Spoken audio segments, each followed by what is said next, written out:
What's up, guys? Brett Okamoto from ESPN, joined today by Andreas Michael, who is the coach to a lot of great fighters out of All Stars Training Gym. We're going to be talking about primarily one of them, and that is Khamzat Chimaev, who picked up a win over Kevin Holland at UFC 279 over the weekend. And Andres, thank you for joining me when you just got back to Sweden.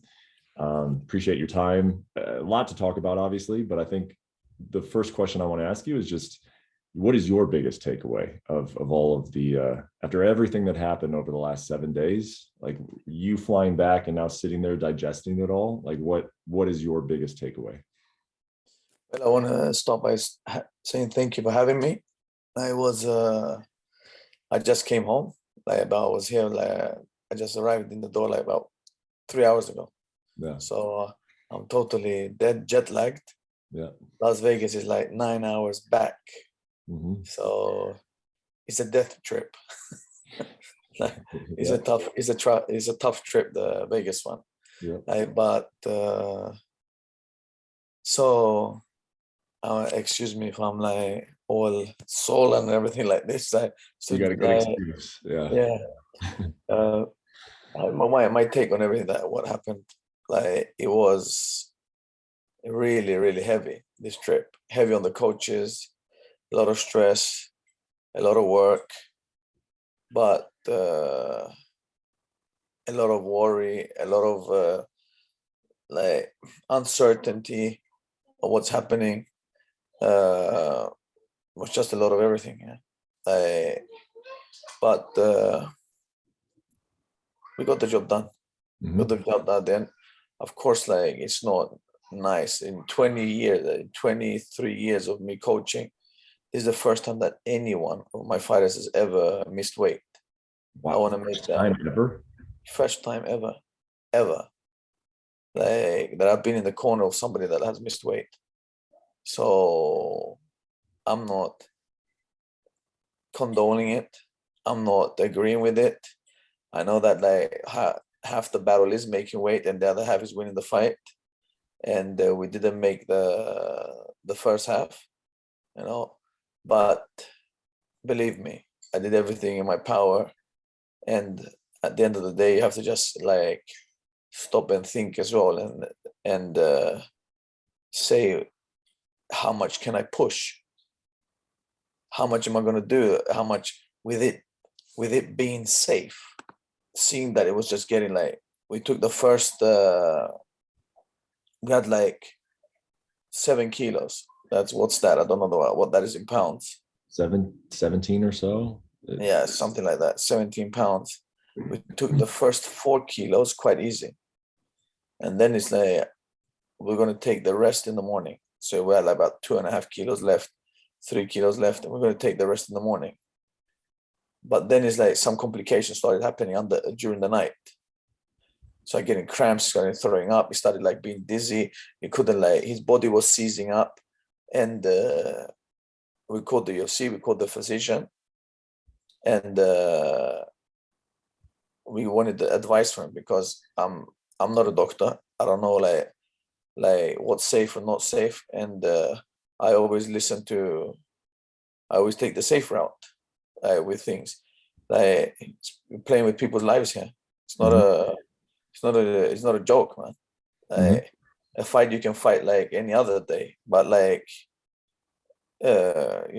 lot of things can happen. A lot of things happen when you put your body under that, under those circumstances.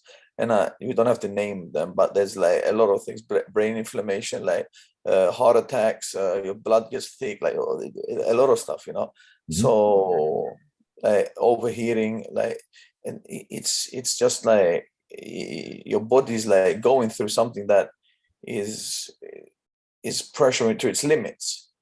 And he's never missed weight any other time before that. So I don't know why everyone's acting as if he's always missing weight. It's the first time. Yes, he has got a hard time making weight, and that's on him, because he's a little bit he trains hard and he likes to eat to have energy. Right. Yeah. Trains harder than anyone. Mm-hmm. But that comes with a consequence. It comes with a consequence that you have to fuel the machine. Mm-hmm. And some people have a hard time getting the balls to get in the cage and do their best. Some people have a hard time training hard.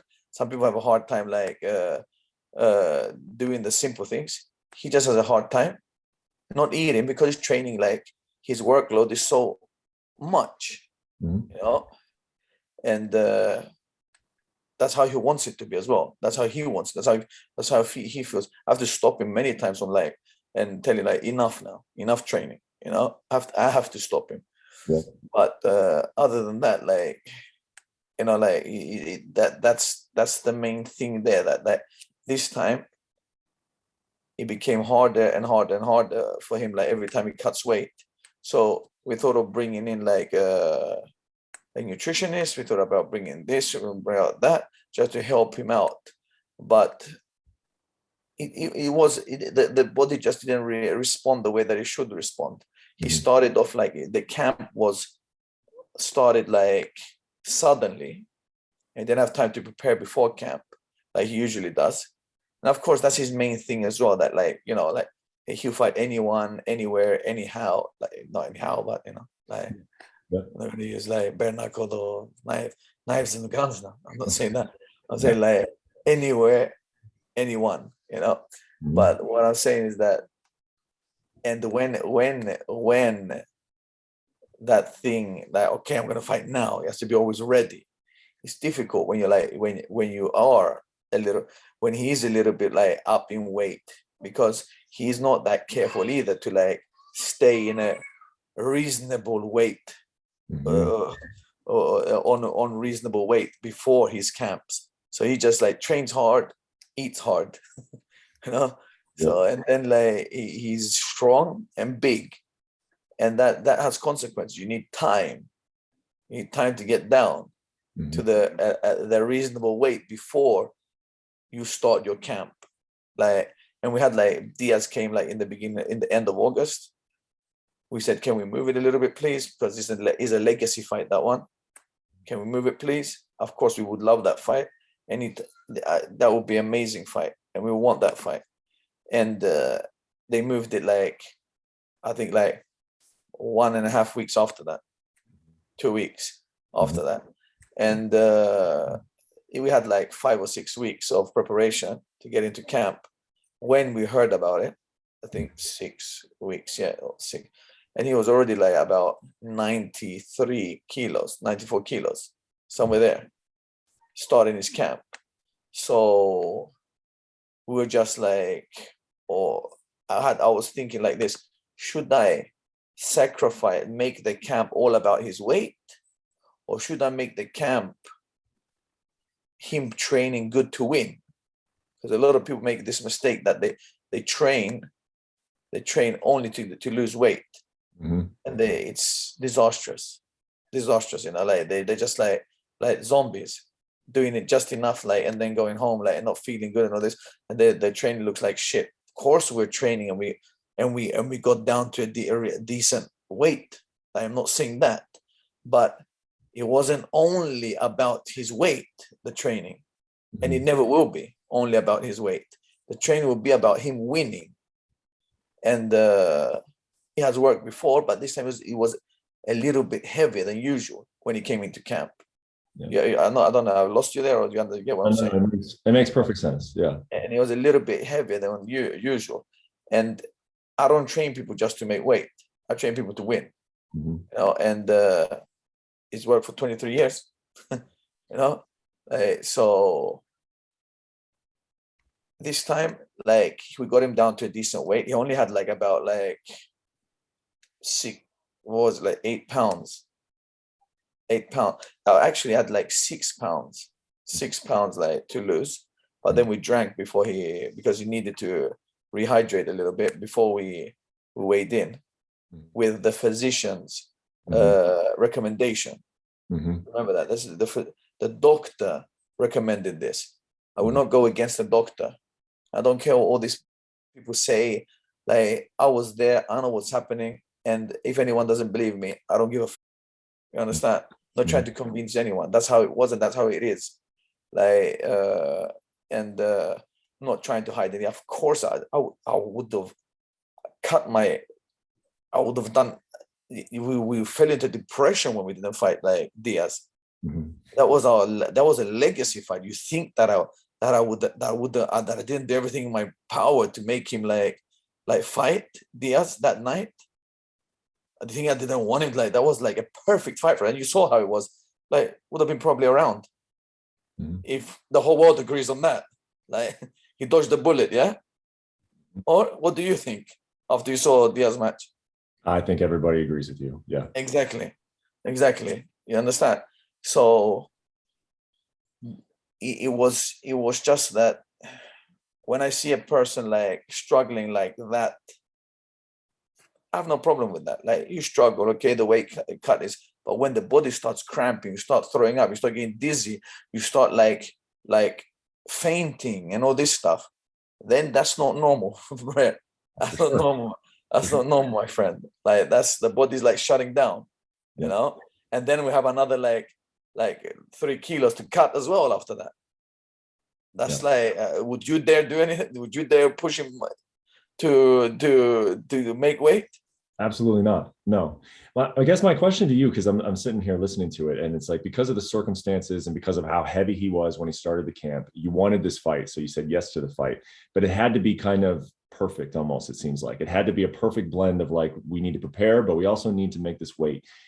Is there anything he could have done? Was there a lack of discipline on his part that you could have done it? You could have had everything. You could have made weight. You could have still trained for the fight had he just been a little more disciplined here and there. Or what, looking back on it, was it just kind of an impossible scenario? Look, I'm not going to lie to you. Of course, like, he needs to be more disciplined with his food. It's like, that's his Achilles heel. Like, everyone has a weakness, don't they? Like, some people don't like training hard. Some people don't like to spar. Some people don't only like to drill. Some people only like to be like pad whores, you know, like hitting the pads only, like, and feeling good about that. Oh, I'm like the best at pads, you know, like, and some people like to like only do cardio. Some people, you know, like, everyone has like a weakness, and his weakness is that he trains hard, and to train hard, you need to eat. And rest, you know. And his problem is that he needs to rest a little bit more, and he needs to eat a little bit less. But like, he with that workload, it's difficult to eat less, because he's a competitive like guy, and he wants to win in his training. He wants to do good in his training. He wants to break records. He wants to go like beat the times they had before. He wants to like win in sparrings. Like, you heard the stories you've been here, how we train, you know, like, and you've seen, you know, it's not for the faint of hearted, as they say. And with that, he needs energy, because he doesn't like to lose, and he eats. That's like that's why we bought somebody that could like cook the food, make it, serve it to him. But in all honesty, you need a good amount of food to be delivering in the sessions. And the guys were trying, but the first way they came, they minimized his food and everything, and it went, and the training wasn't that good. So he said, like, I need more food. I need more food to produce like a good performance in training. And of course, like in 6 weeks, you can get somebody down to like whatever weight they want. Like, but at the same time, it's like, are they going to win? So we have to like do we have to balance it out like as good as possible. I'm not saying that I didn't take like in consideration his weight. Of course I did. Like, his weight was like where it was all the time, like where every time we cut weight is where it should be the day before, and it was this time as well. But the difference is, this time he started his camp at the higher weight class than before. You know, so if we had like, let's say we had like 10 pounds to cut, or what do you say? I said 17 pounds. So I think that it was about 15 pounds we had. 15 pounds we had. We had like about 15 pounds to cut the day before, which is, some people it's a lot, some people it's not, you know. Like, I don't know, like what is a lot, what isn't. It's different for different people, you know. Like, for example, like I had the guy that he was like, like he can't even take like 5 pounds before. Then I have a guys that like they can take like a shitload before the weigh-ins. Yeah. You know, like, so it's different. Like it's about what you and your body can handle, you know. Yeah. And he had about like 14 to 15 pounds somewhere there to cut before the fight, and before the weight or the weigh-ins the night before. And it was just like we always have, we've always done it. And I would have liked to have like about 10 pounds. It's like, for me, it's like 10 pounds before the weight is reasonable, I think. Yeah. But you know, for him, it's like that was reasonable, like usually. And what happened was like his body just couldn't like go down anymore. Just started closing down. Can you fill in some of the blanks? So like I texted you the night of Thursday and you had said you were going to start around 11:30. Majdi told me you guys didn't end up starting maybe until a little bit later than that. Can you kind of just walk me through the night? Like you guys went to the PI to cut this weight, right? No, you didn't go to the PI. Okay, where'd you we didn't go to the PI. Well, we never go to the PI because there's too many people there. There's a lot of fighters. They're like the weight cutting is private. Mm-hmm. You know, so everyone likes to do it in their own way, and I think that he doesn't want to like do it in front of everyone. Mm-hmm. Like, and he had the massage, then he started his weight cut with a sweatsuit. Was running like for about an hour and a half. Then he bicycle. Then he lost like he had 7 kilos, 6.5, 7 kilos. Some of the 6.5 kilos he had, like somewhere they had 6.5 kilos. He lost 4 of them, and he had like 2 kilos left, 2.5 to 2 kilos left. And I said to him, like, we'll take it tomorrow. It's like, you're tired now, let's take it tomorrow. We do like a warm bath in the morning, and that's about it, you know. Like 2.5 kilos, 2 kilos is not that bad. Like we've done it before. So we just wake up 6 o'clock in the morning, and we have and we'll be first at the apex and take the weigh in, and then we're done. All right. In the middle of the night, they come to my room and they wake me up, like, because I got like, I had Guram there and one of his friends observing him like all night. Like the night of the weight cut, like I never leave anyone alone because you never know what's going to happen like during the nighttime, and you never know like the temptation of cheating as well. Yeah. Once I had the guy like weigh in like 4 pounds over, he wakes up, he's like 6 pounds over. I'm like, what the fuck? Yeah. So you know, so he goes, oh, I woke up and I didn't even know what I was doing. I started drinking water. Then I was like, oh shit, I'm cutting weight. Yeah. So, but what happened was that we had some 2 guys there like observing him, and they came in the middle of the night and said to me like, it's not looking good. Like he's cramping, his body's cramping, he's shaking, he's throwing up. He's like when he stands up, he's like he's just not he's not well. He said he's not well. So I went there, I saw what was happening. I gave it a little bit of time, and I'm thinking to myself, oh my God, I'm gonna have to put him in a hot bath now. And this is not. It's dangerous. Mm-hmm. This is dangerous, like, and I don't want that to be on my head. Mm-hmm. Care about this guy. I cannot like, and even if I don't care, I'm not like, if I don't know the person, I don't care. Of course I care. But what I'm saying is like, if I don't know the person, it's my responsibility as coach for their safety, health and safety, you know? So I can't like take a risk of somebody like getting injured, like for what? For what? I'm like, for what? Right? Like for a fight. You know? You gotta like look at things and like and step back and think a little bit. Like Of course, that this fight for me personally, I'm just talking personally for me, was like a legacy fight. If we fought this fight, jaws would have dropped.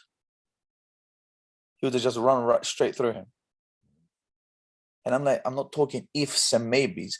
We all saw what we saw like on Saturday. And I think the whole world agrees on what I'm saying. You know? The whole world.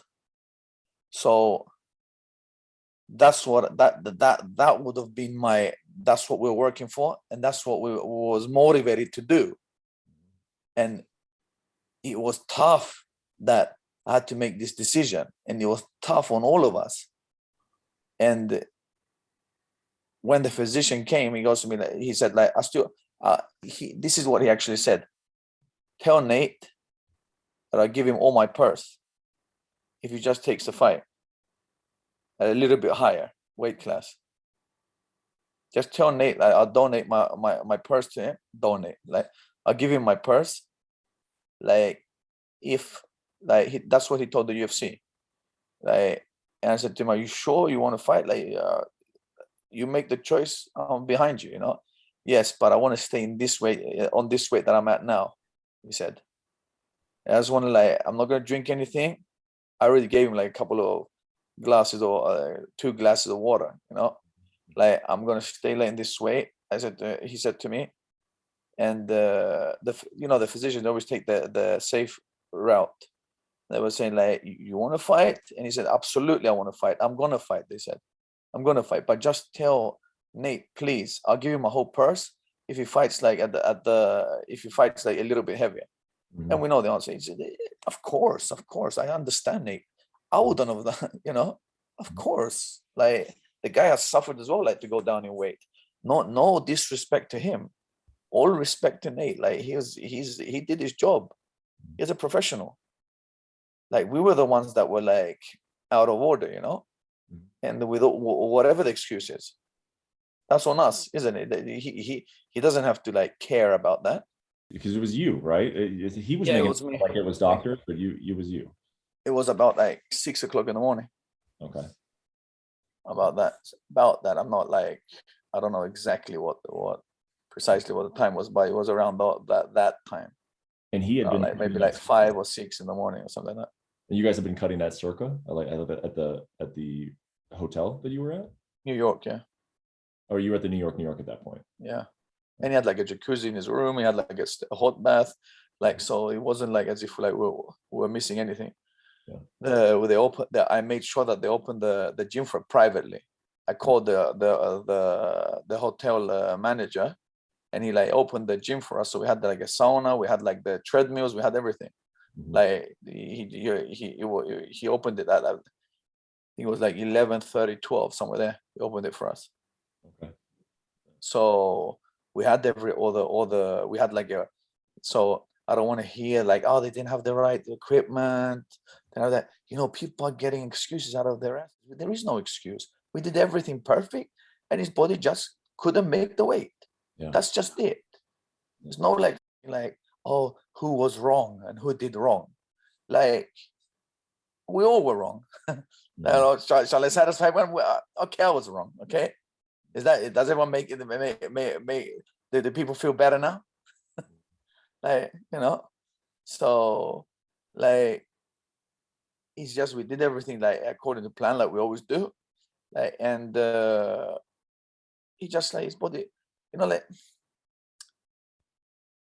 when you put yourself body under these type of circumstances, you ain't got a lot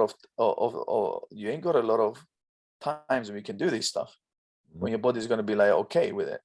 Yep. You know, and my English was terrible there. Like, what I'm saying is like that after a certain amount of times of putting your body under such conditions, your body, if anything is out of line, you started at a heavier weight than we had before, you're drinking more water, you're cheating with your food, anything, it retaliates against you. Sure. It retaliates. The body knows what's coming. Mm-hmm. You know, and it's going, stop, I need to go into survival mode. Yeah. And that's what it does. And you know, like I've had Alex, like Alex Andreas and like you know, the biggest light heavyweights in the UFC history, you know, and he never missed weight before. I'm telling you, he was heavy. Like he was a heavy boy. Like off season, you'll be like maybe like 115 kilos, 115 kilos off season, like in his prime as well. 115 kilos, and you go down to 93. So it's not about that, but like I'm just giving an example like of like that. But when I say that he's very strict with everything.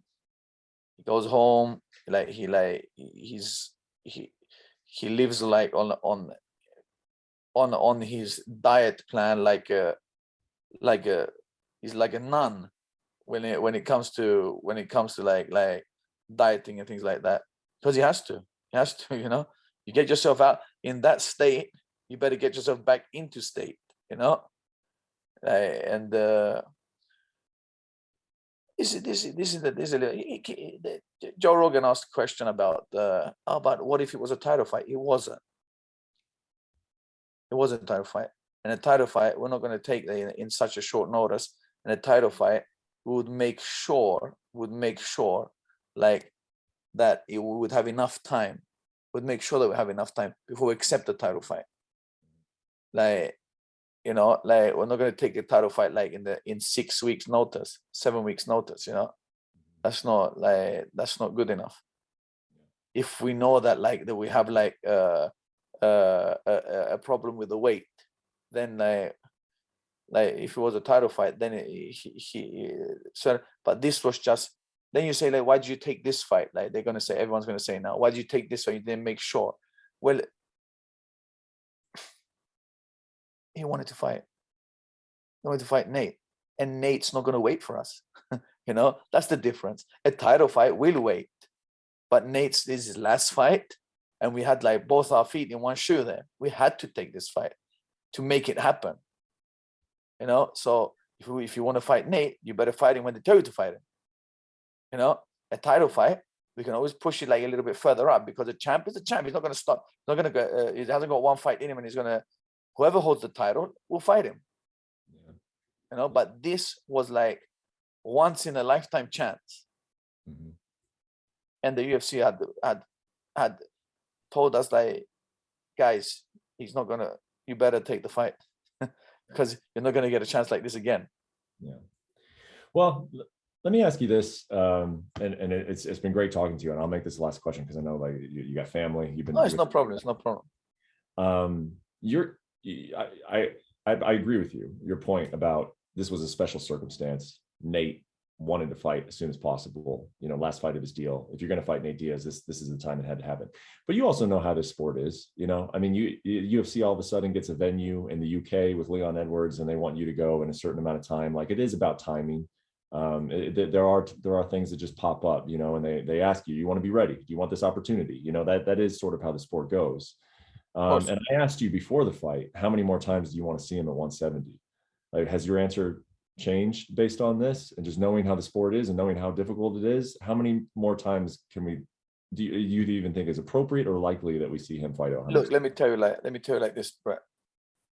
When they're at the just fresh in the UFC level, you know, you take last minute fights, of course. You step in like that at short notice, and this, it's not at that level anymore. He's going to fight the best of the best, isn't he? So he needs to be prepared properly. And he needs to be better at controlling his weight off camp as well, of course. But take full responsibility for that, you know? It's not about like putting the blame on anyone. Like, the blame is all on us. Listen, guys, the people are going to criticize now. The blame is all on us, okay? So I'm going to say, why didn't this? Jesus Christ. You know, like, the blame is all on us. There is no excuses. It's just, Brett asked me like my take on it, and I'm telling you my take on it. It's not an excuse. Like, we were wrong. Like, if you don't make weight, like, that's unprofessional. Okay, but at the same time, it's like it's choices as a coach that you have to make to protect the fighter. And I think I made the right choice. It was for his sake. First time it ever happened to me, it was for his sake, and the first time it's ever going to happen to him as well. First and last time. They're telling me, like, of course, like when there's like in the UFC, you have to always be ready. And I agree that when you're just getting into the UFC, you have to always be ready, absolutely. But when you're at the highest level, like, you need a bit of time to prepare for these beasts, out of respect for your opponent as well. Respect for your opponent, that you have to prepare and then be at your best to battle, do battle with them. And I think that this is a learning experience for him as well. I think that, like, if we fight at 170, we need a little bit of time to prepare. Absolutely.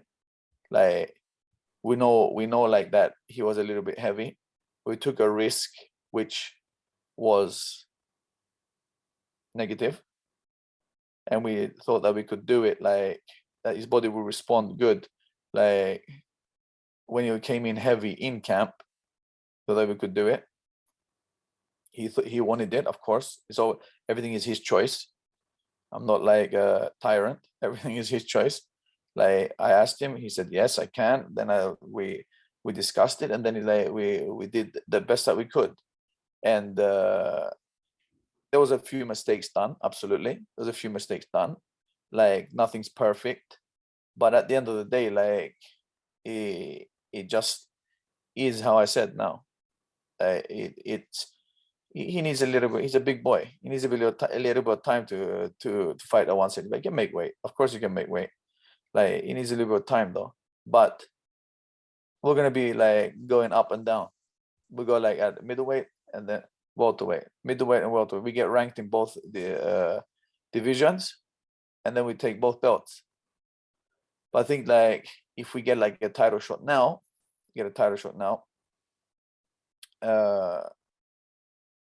then we're gonna go back down absolutely to welterweight if you get a title shot. I think that Kevin Holland was a much more dangerous opponent, in my perspective. Like, Kevin Holland has finished people from his back with ground and pound, finished people standing, has finished like submitted people. There's not a lot of times that Kevin Holland has been stopped. I can tell you. I think one time or something. Not sure. But it was an opponent that I was worried about, because we need time to prepare for it. Totally different to Nate Diaz. Mm-hmm. So it was an opponent that I was worried about. Yes, it was an opponent that I was worried about. Okay, his wrestling's weak, absolutely, but still, he's a dangerous opponent, and I was worried about that one, because I think that Kevin is a much more difficult opponent than Nate. Nate, we would have been standing up with him and mixing it up with Nate. And with Kevin, he's very tricky opponent. Like, he's like he's got a fight. He's got an IQ, So like, and Khamzat just walked right through him. That's the level that we're at. Just walked right through him. And people are doubting us still. People are saying this. People are saying they weight bully and all this. But Kevin used to fight at middleweight, and Kevin like weighed in at 179, and we weighed in at 178. What did he weigh at 179? I think Kevin 178 and a half, and then he was 179. Yeah. So and a half or so. Yeah. So like, the weight was not the issue in that fight, Yeah. Because, and I would like to apologize to Nate and his camp and to the UFC for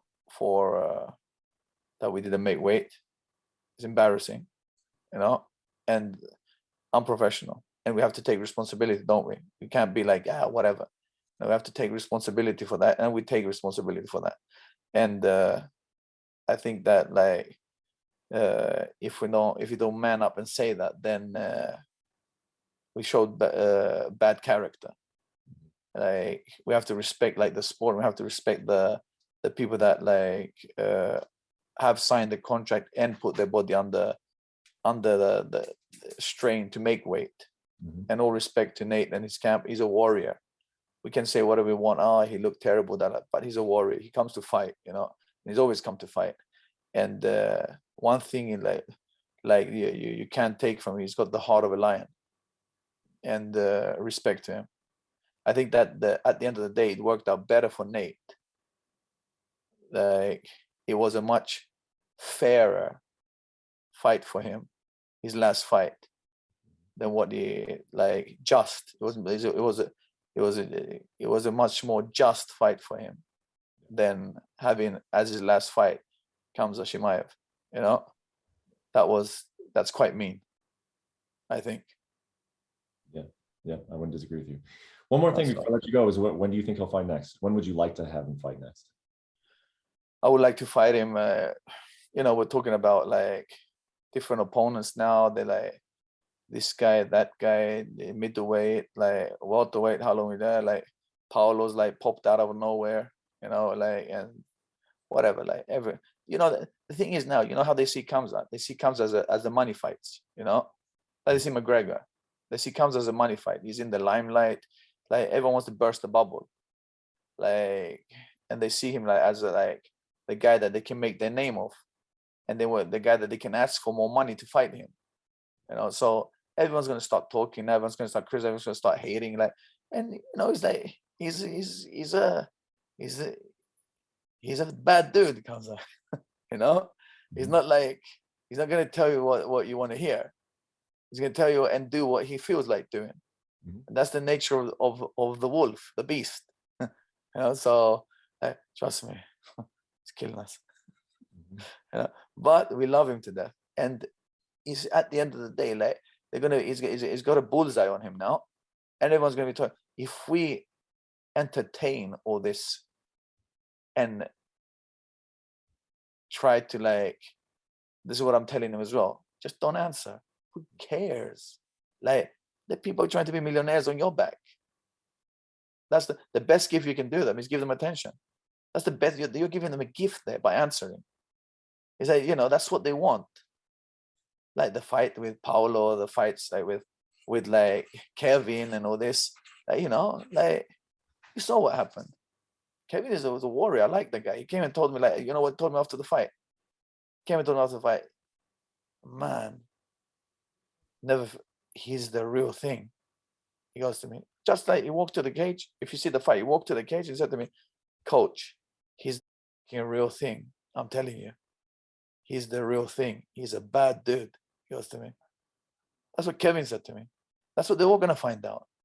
They're all going to find out that we're not playing here. You know, it's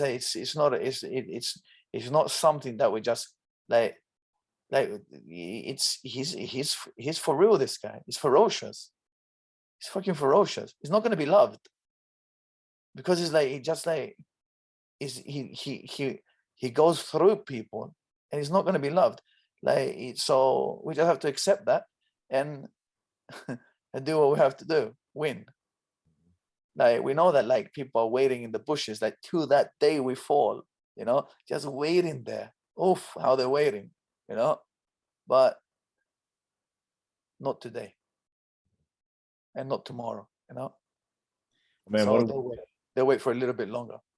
What a week, man. And like I told you before the fight, I told you before all of the madness that I enjoy talking to you after the fight because there's always just so much to talk about. Even when the fights are quick with Khamzat, you know, there's things to talk about. And obviously the future is very, very, very. I really thought that this would have been more competitive. Yeah. I really thought that this would have been more competitive. Like I thought that this would have been like a fight that we're going to go like, okay. Like this was going to be like a fight that was going to test us. I was more worried about this fight than the fight with Gilbert, because Gilbert could have been a very, very easy fight if he just listened. You know, Whereas this fight, this guy is very tricky. Okay, he has no wrestling. Okay, we understand that, but he's developed a lot in the last couple of months, a year. This guy, and he's been like going through people, and it's like he's game. Kevin comes to fight. It's not just talk. So like he's a tough dude, and I was like worried that he surprised a lot of people like in some of his fights, you know. So I didn't want to be that person that gets that we get surprised, you know. Right. I didn't want to get in that situation, so I took him like very serious. Kevin, we stayed up all night studying him. We did like a late training session, like on Friday. We did like an early morning drill and training session on Saturday. We went through all the stuff, like he does flying knees, he does kicks, he might kick you like that, this. Like he might like his long straight right hand, like his like calf kicks and all this stuff. Like we went through everything. I said to him, you got to start fast and you got to be furious with this guy. Don't give him any time to grow in the fight. Otherwise you're gonna have a long night. Don't give him any time to grow in the fight. I said to him, like you got to be on him directly. When the ball goes on him directly, like don't give, because if Kevin grows in the fight, he'll be impossible to get out. When he grows in the fight, his confidence is going to go up.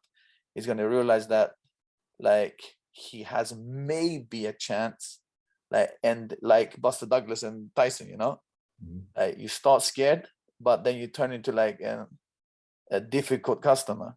And we just wanted to keep our pressure on and show him what we were about. And I think the next fight is probably going to be at the end of the year, this year. The next fight, I got a couple of guys on like in Abu Dhabi, and got a couple of guys I think in New York as well. So maybe we'll see what happens. I'll let his body rest a little bit now. Then he say we'll see from there like what we'll do. I think that the next fight's going to be at middleweight. Yeah.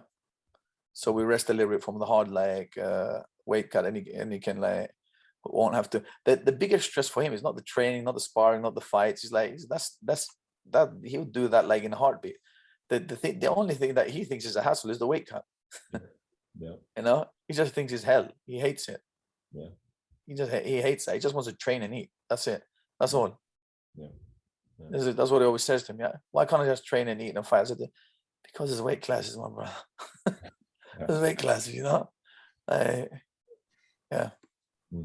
He's a lovely guy. Lovely guy. Yeah, under the hard exterior and like the scary everything is like has a big heart, huge heart. Yeah. I'm lucky that I've gotten to know that. You know, I've gotten to know him. I've gotten to see him over there in Sweden, and I know that he turns into an animal, of course, during fight week, but that's what makes him so great. And this has been a great interview, man. Thank you so much for doing it. You know, we'll talk to you very soon. I hope we see him before the end of the year, and I'll see you in Abu Dhabi as well. Thank you for having me. Thank you. Thank you, Andreas. Take care. Thank you. Bye. Thanks for watching ESPN on YouTube. For live streaming sports and premium content, subscribe to ESPN+.